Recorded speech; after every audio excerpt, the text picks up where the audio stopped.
ರೇಣುಕಾಸ್ವಾಮಿ ಕೊಲೆ ಪ್ರಕರಣದ ತನಿಖೆ ಮತ್ತಷ್ಟು ಚುರುಕಾಗ್ತಾ ಇದೆ. ಮತ್ತೆ ತನಿಖೆಯ ಅಖಾಡಕ್ಕಿಳಿದಿದ್ದಾರೆ ಇನ್ಸ್ಪೆಕ್ಟರ್ ಗಿರೀಶ್ ನಾಯ್ಕ್. ದರ್ಶನ್ನ ಮೈಸೂರಿನಿಂದ ಬೆಂಗಳೂರಿಗೆ ಕರೆತಂದವರಲ್ಲಿ ಪ್ರಮುಖ ಇನ್ಸ್ಪೆಕ್ಟರ್ ಗಿರೀಶ್ ನಾಯ್ಕ್.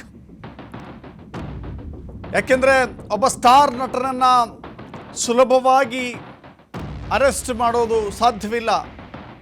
ಹೀಗಾಗಿ ಒಬ್ಬ ಸ್ಟಾರ್ ನಟನನ್ನ ಮೈಸೂರಿನಿಂದ ಅನಾಮತ್ತಾಗಿ ಬೆಂಗಳೂರಿಗೆ ತಾಕೊಂಬಂದ್ರಲ್ಲ, ಪೊಲೀಸರ ಭಾಷೆಯಲ್ಲಿ ಹೇಳೋದಾದರೆ.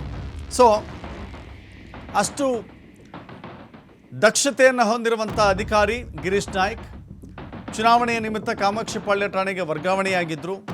ಇದೇ ವೇಳೆ ರೇಣುಕಾಸ್ವಾಮಿ ಮರ್ಡರ್ ಆಯಿತು. ತನಿಖಾಧಿಕಾರಿಯಾಗಿ ಅವರು ಕೂಡ ಪಾತ್ರವಹಿಸಿದ್ದಾರೆ. ಇದೀಗ ಚೆನ್ನಮ್ಮನ ಅಚ್ಚುಕಟ್ಟು ಪ್ರದೇಶ, CK ಅಚ್ಚುಕಟ್ಟು ಪೊಲೀಸ್ ಠಾಣೆ ಅಂತ ಕರಿತೀವಿ ನಾವು.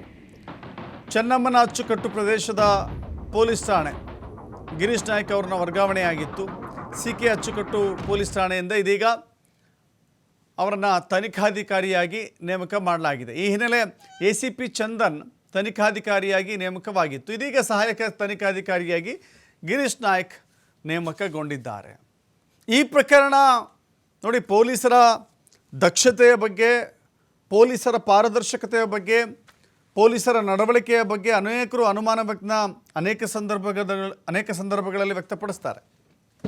ಆದರೆ ಯಾವಾಗ ಪೊಲೀಸರು ಕೂಡ ಇಂಥ ಪ್ರಕರಣದಲ್ಲಿ ಯಾವುದೇ ಮುಲಾಜಿಗೊಳಗಾಗದೆ, ಯಾವುದೇ ಮರ್ಜಿಗೊಳಗಾಗದೆ, ಸ್ಟಾರ್ ನಟ ಎಂಬುದನ್ನು ನೋಡದೆ, ಕಾನೂನು ಎಲ್ಲರಿಗೂ ಒಂದೇ, ಜನಸಾಮಾನ್ಯನಿಗೂ ಒಂದೇ, ಸ್ಟಾರ್ ನಟನಿಗೂ ಒಂದೇ ಎನ್ನುವ ರೀತಿಯಲ್ಲಿ ಕಾನೂನನ್ನು ಪ್ರಯೋಗ ಮಾಡಿದ್ದಾರಲ್ಲ. ಸೊ ಹೀಗಾಗಿ ಈ ಪ್ರಕರಣದಲ್ಲಿ ಪೊಲೀಸರು ಬಹಳ ದೊಡ್ಡ ಮುತುವರ್ಜಿಯನ್ನು ವಹಿಸಿದ ಕಾರಣಕ್ಕಾಗಿಯೇ ಪ್ರಕರಣ ಬೆಳಕಿಗೆ ಬಂದಿದೆ. DCP ಗಿರೀಶ್ ಅವರ ತಂಡ ಅತ್ಯಂತ ಪ್ರಾಮಾಣಿಕವಾಗಿ, ಬದ್ಧತೆಯಿಂದ, ದಕ್ಷತೆಯಿಂದ ಕೆಲಸ ಮಾಡಿದೆ. ಚೂರು ಎಡವಟ್ಟಾಗಿದ್ದರು ಗೊತ್ತಿಲ್ಲ ನನಗೆ. ಗಿರೀಶ್ ಅವರ ಜಾಗದಲ್ಲಿ ಬೇರೆ ಯಾರಾದರೂ ಇದ್ದರೆ ಈ ಕೆಲಸವನ್ನು ಮಾಡಿಸಿದ್ರಾ ಅಥವಾ ಮುಚ್ಚ ಹಾಕ್ತಿದ್ರಾ ಗೊತ್ತಿಲ್ಲ ನನಗೆ. ಆದರೆ DCP ಗಿರೀಶ್ ಅವರು ಪ್ರಾಮಾಣಿಕವಾಗಿ ಪ್ರಕರಣವನ್ನು ಹೊರತರುವಲ್ಲಿ ಬಹಳ ದೊಡ್ಡ ಪ್ರಮುಖ ಪಾತ್ರವನ್ನು ವಹಿಸಿದ್ದಾರೆ. ಅವರ ಜಾಗದಲ್ಲಿ ಬೇರೆ ಇದ್ದರೆ ಬೇರೆಯವ್ರ ಕತೆ ಏನಾಗ್ತಿತ್ತೋ ಗೊತ್ತಿಲ್ಲ. ಸುಲಭವಾಗಿ ಮುಚ್ಚಿ ಹಾಕಬಹುದಾಗಿದ್ದಂಥ ಪ್ರಕರಣ ಇದು.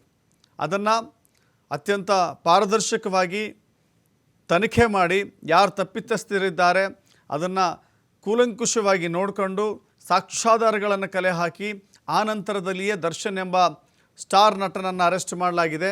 ಗಿರೀಶ್ ನಾಯ್ಕ್ ಪಾತ್ರ ಅದರಲ್ಲಿತ್ತು. ಹೀಗಾಗಿ ಅವರನ್ನು ಸಹ ತನಿಖಾಧಿಕಾರಿಯಾಗಿ ಇಲ್ಲಿ ನೇಮಕ ಮಾಡಲಾಗಿದೆ.